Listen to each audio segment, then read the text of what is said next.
হচ্ছে যখনই বিপদে পড়ে যাবেন বেশি বেশি এই দোয়া পাঠ করুন, হাসবুনাল্লাহ ওয়া নি'মাল ওয়াকিল, হাসবুনাল্লাহ ওয়া নি'মাল ওয়াকিল।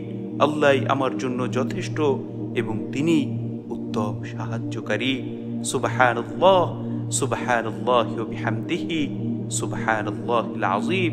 নম্বর 2 হচ্ছে যখনই কঠিন বিপদে পড়ে যাবেন সাথে সাথে এই দোয়া বেশি বেশি পাঠ করুন, রব্বি আন্নী মাগলুবুন ফান্তাসির, রব্বি আন্নী মাগলুবুন ফান্তাসির। হে আমার রব, হে আমার মালিক, আমি তো বড় অসহায়, আপনি আমাকে সাহায্য করুন। সুবহানাল্লাহ সুবহানাল্লাহি ওয়া বিহামদিহি সুবহানাল্লাহিল আযীম। নম্বর 3 হচ্ছে যখন আপনার জীবন ভয়ঙ্কর মুসিবতের মধ্যে পড়ে যাবে, দেরি না করে সাথে সাথে এই দোয়া বেশি বেশি পাঠ করুন,